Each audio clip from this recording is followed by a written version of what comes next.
Assalamualaikum warahmatullahi wabarakatuh. Selamat siang, salam sejahtera untuk warga sehat RSUD Majalaya. Hari ini kita akan berbincang-bincang lagi mengenai tema yang sebenarnya sering banget nih ditunggu-tunggu sama warga sehat RSUD Majalaya dengan narasumber pada hari ini yaitu Dr. Teresia Dewi Purnama, spesialis kedokteran fisik dan rehabilitasi. Selamat siang, Dok. Selamat siang. Sehat, Dokter?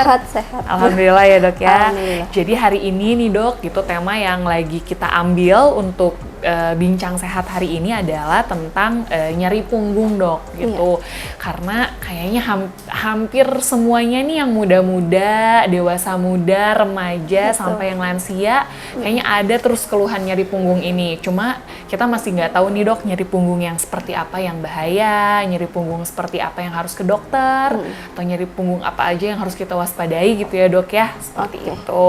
Iya. Oke, Dok. Mungkin kita mulai dari pendahuluan dulu nih. Boleh dong. Nyeri punggung itu sebenarnya ada dua, jadi nyeri punggung atas dan nyeri punggung bawah. Baik. Nah, batasnya itu adalah di iga terakhir kita. Oke. Jadi nyeri punggung atas memang lebih jarang daripada nyeri punggung bawah. Betul. Kenapa? Karena kalau di atas ada iga yang melindungi tulang belakang sehingga pergerakannya juga terbatas. Iya. Kalau sedangkan di bawah itu selaginya kan melayang ya, Melayang. gitu. Jadi tulang punggung itu lebih bebas, gerakannya juga bisa rotasi, bisa ekstensi, bisa fleksi gitu ya. Iya. Jadi gerakannya ke semua arah sehingga memungkinkan untuk cederanya juga lebih banyak. Banyak, siap, Dok. Gitu. Terus juga kemudian di bagian nyeri punggung bawah itu organ-organnya juga lebih bervariasi. Iya. Gitu. Jadi sumber-sumber nyeri yang mungkin terjadi juga lebih banyak. Gitu. Betul. Otot-ototnya juga lebih banyak dan dia lapisannya lebih dalam dibandingkan dengan bagian punggung atas. Oh iya. Gitu. Nah, kalau kita lihat juga dari segi usia memang berbeda. Di usia muda itu lebih banyak cedera karena postur dan juga olahraga. Betul. Gitu. Kemudian kalau di dewasa yang tua ya menuju Iya. lansia itu memang ada faktor degeneratif. Nah, degeneratifnya ini bisa di tulang ataupun di sendi. Betul. Nah, di tulang bisa terjadi pengeroposan ataupun di sendi bisa terjadi pengapuran. Iya. Nah, banyak yang suka agak ketukar nih Betul. antara pengeroposan dan pengapuran. Pengapuran. Nah, walaupun kelihatannya sama, tapi sangat berbeda. Jadi Baik. kalau pengapuran itu lebih banyak di sendi, jadi tulang belakang kita tuh juga ada sendinya, Iya. banyak sendinya. Betul. Gitu. Begitu ada pengapuran, itu terjadi sumber nyeri di situ. Nah, bisa juga dari otot-ototnya menjadi tegang ya. Jadinya nyerinya berlipat ganda. Makin bertambah ya, Dok. Betul. Ya. Gitu. Baik, Dok. Jadi yang tadi sudah disebutin ya, Dok ya, kadang-kadang kita suka bingung nih, ini nyerinya sebabnya apa gitu. Apalagi nyeri punggung bawah itu banyak banget bisa penyebabnya ya, Dok ya. Selain dari tulang belakang itu sendiri atau sendi tulang belakang itu sendiri, tapi banyak juga organ-organ di sekitarnya ya, Dok ya. Betul. Bisa aja misalnya kalau ada orang yang punya batu ginjal gitu juga kadang-kadang nyerinya di punggung juga ya, Dok ya. Betul. Jadi yang pertama harus dilihat adalah organ ini adanya di visceral atau organ dalam atau bukan organ dalam. Betul. Gitu. Kalau dari organ dalam itu biasanya nyerinya tidak tergantung dengan pergerakan. Iya. Gitu ya, menetap terus-terusan ada gitu. Iya. Dan tidak ada pencetusnya gitu. Kalau nyeri punggung karena organ-organ tulang, sendi, ligamen, otot, Iya. biasanya ada pencetusnya. Misalkan kalau habis bangun tidur, Dok, ya posisi tertentu Iya. itu nyeri, atau saya berdiri lama. Iya, baik. Kemudian kalau pada saat lagi berkendara duduk lama Iya. gitu. Nah, biasanya itu memang pada organ-organ yang bukan visceral atau bukan organ dalam. Baik, Dok. Jadi ya kalau ada dipicu sama gerakan-gerakan tertentu ya, Dok ya, kemungkinan itu bukan dari organ dalam ya, Dok ya. Mungkin organ-organ yang tadi disebutin bisa dari tulang belakang, sendinya tulang belakang, seperti itu ya, Dok ya. Baik, Dok, gitu. Terus, Dok, ini yang banyak sering ditanyain juga nih, Dok ya. Kalau misalnya nyeri punggung cuma memang karena tulang belakangnya ada pengeroposan atau sendi tulang belakangnya ada pengapuran, itu perlu nggak sih, Dok, gitu ke dokter atau ya udahlah diemin aja, emang itu kan proses penuaan juga gitu. Oke, Jadi ada beberapa nyeri punggung yang harus diwaspadai oleh teman-teman, baik yang muda maupun yang sudah lansia. Baik.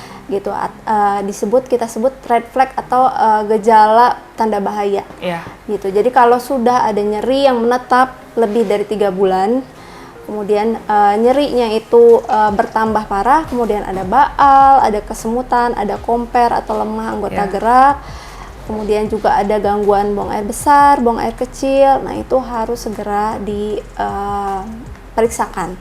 Gitu, karena di tulang belakang itu ada saraf-saraf yang menuju ke kaki, juga sarafan tadi buang air besar, buang air kecil. Oke, baik. Gitu. Jadi ketika ada pengeroposan, itu bisa terjadi patah tulang yang tidak disadari atau pengapuran yang bisa menyebabkan jepitan di saraf pusat di bagian punggung gitu ya. Nah, itu bisa menyebabkan gangguan-gangguan yang kalau tidak ditangani lebih awal itu bisa PR.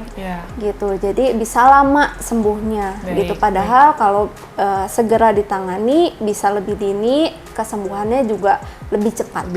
Baik, Dok. Jadi tadi ya, Dok ya, jadi ada beberapa hal yang memang harus digarisbawahi kenapa disebut red flag itu ya, Dok ya, ada tanda-tanda bahaya yang harus segera pergi ke dokter gitu ya, Dok ya, atau ke fasilitas kesehatan. Supaya penanganannya lebih cepat. Apalagi tadi udah banyak sih, Dok ya, kalau pasien-pasien itu yang datang udah mulai baal-baal dan kesemutan ya, Dok ya, di kakinya gitu. Pada waktu diperiksa ternyata memang benar, Dok, ada yang bahasa awamnya mah saraf kejepit gitu ya, Dok ya, gitu. Mungkin karena itu juga ya, Dok ya. Baik, Dok. Lalu, Dok, ini kita langsung ke pertanyaan-pertanyaan aja, Dok. Ini dari teman-teman di Instagram, ada beberapa yang sudah masuk, Dok, ke direct message Instagram. Jadi ada satu pasien, Dok, dari satu akun, katanya berat badannya tuh naik terus. Sekarang kok berat badan saya naik terus, malahan sering nyeri punggung ya, apa terlalu nopangnya terlalu besar, katanya gitu. Memang salah satu faktor resiko untuk nyeri punggung adalah obesitas. Kenapa obesitas itu menyebabkan nyeri punggung? Karena postur kita tuh berubah. Jadi bentuk postur kita berubah, terutama kalau bagian perutnya itu lingkar perutnya pada wanita lebih dari 80 atau laki-laki lebih dari 90, itu menyebabkan posturnya berubah, tulang belakang menjadi lebih lordosis atau tenggeng bahasa kitanya ya. Nah, itu sendi-sendinya kan jadi ada perubahan. Gaya-gaya yang harusnya terjadi pada sendi-sendi tertentu dia berubah gitu. Nah, kemudian jadi otot-ototnya juga tarikannya berubah. Jadi kenapa memang disarankan orang-orang yang punya kecenderungan nyeri punggung itu menjaga berat badan, BMI normal. Jadi memang ada hubungannya ya, Dok ya, berat badan dengan keluhan nyeri punggung bagian bawahnya itu ya, Dok ya. Terus ada pertanyaan lagi nih, Dok, katanya saya baca katanya kalau olahraga malah bikin tambah nyeri, jadi saya harus tiduran aja, katanya gitu. Jadi olahraga itu kita harus lihat ya. Jadi olahraga itu mulai dari peregangan sampai latihan penguatan, sampai kardiorespirasi ya, endurance, dan juga pendinginan.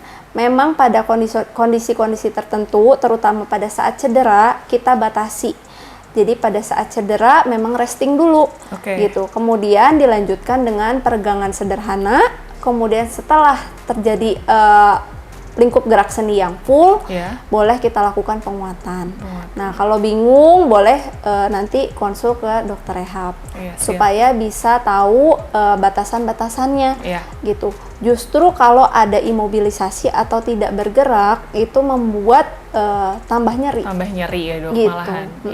Jadi memang nggak semuanya memang harus langsung dikasih olahraga yang berat atau nggak ya, Dok ya? Kalau ada nyeri, ada tahapannya, ada tahap istirahatnya dulu, resting, terus peregangan, baru penguatan yang tadi dokter bilang ya, dan harus tetap konsultasi ke dokter rehab medik supaya penanganannya tepat ya, Dok ya. Gitu.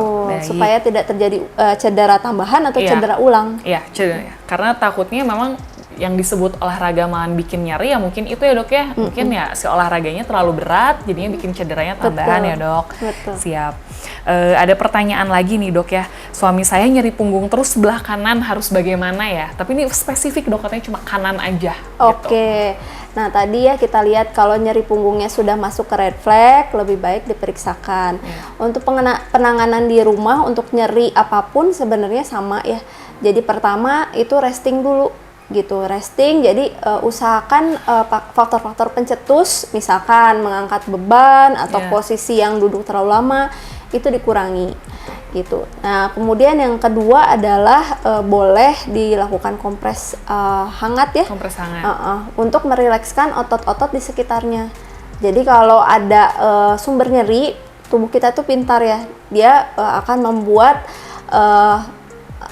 bagian-bagian tertentu menjadi lebih tegang. Maksudnya adalah untuk supaya tidak terjadi pergeseran yang lebih daripada sebelumnya, gitu. Nah kemudian yang ketiga boleh juga minum analgesik ringan ya kayak paracetamol. Nah kemudian kalau dirasa nih udah 2-3 minggu udah dilakukan semua kok masih nyeri juga, mengganggu, terutama mengganggu aktivitas, mengganggu tidur. Nah sudah saatnya itu dilakukan pemeriksaan lebih lanjut. Baik dok. Gitu. Jadi begitu kita bisa penanganan di rumah sementara ya dok ya. Tapi kalau misalnya memang sudah diobatin di rumah tapi nggak ada perubahan, harus cepat-cepat datang ke dokter, cepat datang ke poliklinik rehabilitasi medik kali ya dok ya. Betul. Supaya dapat penanganan yang lebih lanjut. Ini ada pertanyaan lagi nih dok, gitu.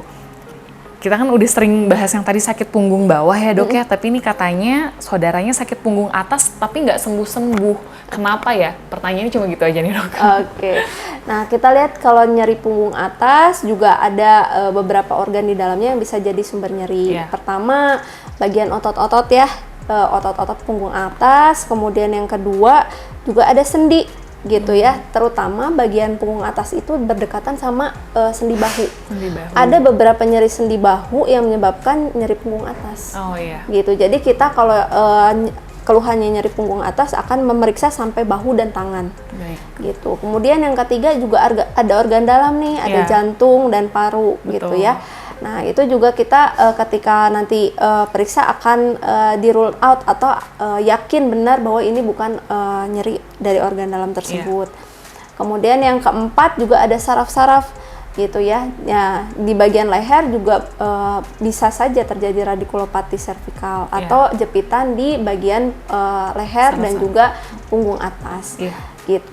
Nah kalau misalkan memang sudah ada tanda-tanda refleks tadi, sekali lagi lebih baik dikonsultasikan. Kemudian juga kita di rehabilitasi medik selalu bekerja sama juga dengan dokter ortopedi, juga dokter saraf gitu ya.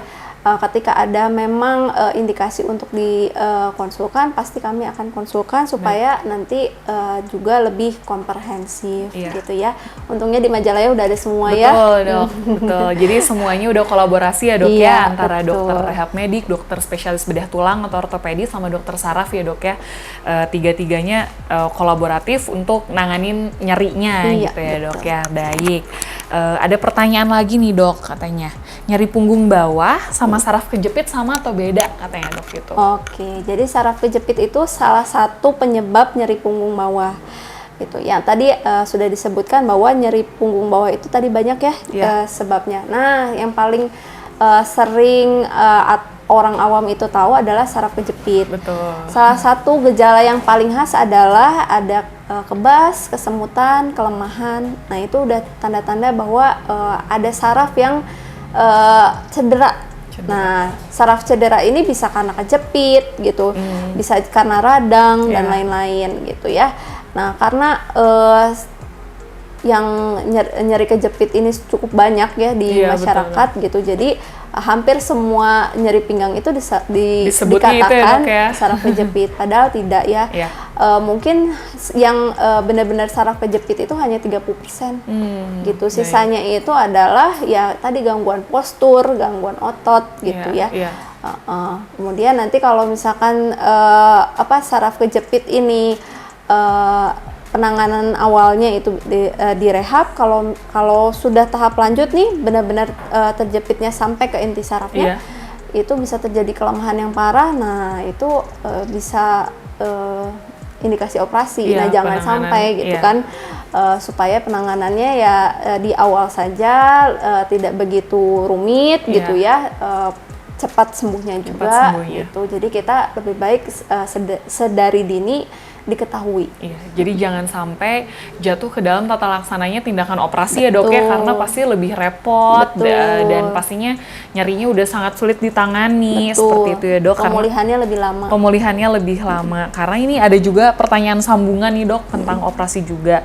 Saya baca katanya kalau sering nyeri punggung harus dioperasi. Katanya harus, katanya dok. Padahal salah ya dok ya, mungkin bisa dijelasin. Nah jadi nanti yang menentukan operasi tidak adalah dokter ortopedi. Setelah juga tadi kita lihat bahwa ada tanda-tanda bahwa ada indikasi kelemahan dan lain-lain gitu ya. Jadi nanti itu adalah tahap akhir justru.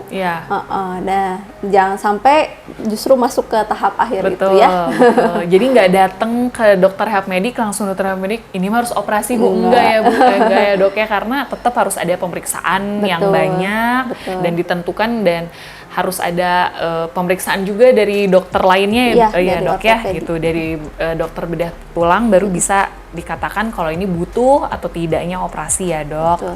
Baik, pertanyaannya sebenarnya banyak tapi diulang-ulang, sama aja dok, kayak nyeri punggung bawah itu sama nggak sih dok dengan saraf kejepit dan lain sebagainya gitu. Terus ada pertanyaan lagi dok, anak saya katanya skoliosis, apakah dengan kalau skoliosis pasti kalau udah besar nyeri punggung, kata dia gitu. Oke, jadi skoliosis itu memang terjadinya biasanya pada masa pubertas. Pada masa pubertas ini justru ibu-ibu harus aware nih dengan bentuk badan anaknya gitu. Terutama yang perempuan, karena nggak kelihatan kan, udah mulai pakaiannya lebih tertutup. Nah, ketika ada skoliosis itu kita lihat derajatnya gitu. Kalau derajatnya itu lebih besar, lebih dari 30 derajat, pasti ada resiko nyeri punggung gitu ya. Kalau derajatnya ringan, biasanya itu nggak ada gejala sampai nanti usia lansia, karena usia lansia kan semuanya degeneratif ya. Sendi-sendi memendek dan lain-lain, itu biasanya baru ada gejala gitu ya. Nah sebenarnya kita bisa mencegah derajat itu menjadi tambah parah kalau kita tahu pada saat dini anak ini udah mulai miring nih bahunya gitu ya, kemudian atau enggak pinggangnya udah mulai naik sebelah. Nah itu harus sudah mulai aware ibu-ibu gitu. Jangan sampai derajatnya udah lebih dari 30 derajat gitu, karena bukan hanya nyeri punggung nanti masalahnya, tapi juga bisa menyebabkan himpitan ke paru-paru, bisa menyebabkan sesak dan lain-lain. Jadi memang harus deteksi awal itu paling penting ya dok ya. Kalau misalnya tadi ada kelainan postur yang sering kita sebut skoliosis itu ya dok ya. Jadi kemungkinan bisa aja ya dok ya jadi nyeri punggung terus pada saat makin dewasa kalau tadi derajat keparahannya makin tinggi, makin miring ya dok ya. Jadi kalau misalnya para orang tua yang melihat anak-anak remajanya sudah ada kelainan postur, harus cepat-cepat dibawa ya dok ya ke dokter, baik dokter ortopedi, dokter rehab medik gitu ya dok ya, untuk dilakukan pemeriksaan lanjutan. Mungkin kalau pertanyaannya sampai situ aja dok gitu. Mungkin ada final statement dari dokter Teresia Dema ke wargi sehat RSUD Majalaya. Iya, wargi sehat, jangan lupa untuk menjaga kesehatan selalu. Begitu ada keluhan nyeri punggung, segera periksakan sebelum menjadi lebih rumit ya, menjadi lebih panjang, dan kemudian selalu lihat tanda bahaya di dalam nyeri punggung. Begitu ada wargi sehat atau keluarga yang juga ada keluhan tersebut, segera periksakan. Siap. Terima kasih ya dok ya untuk penjelasannya. Ini bermanfaat sekali dok, karena yang nyeri punggung pasti banyak banget nih gitu ya. Dan jadi sekarang udah tahu nih harus gimana, harus pergi kemana, harus konsultasi ke siapa. Terima kasih banyak dok waktunya dan penjelasannya. Sekian untuk bincang sehat pada hari ini tentang nyeri punggung. Semoga apa yang kita perbincangkan ini bisa bermanfaat untuk warga sehat RSUD Majalaya. Akhir kata, wassalamualaikum warahmatullahi wabarakatuh.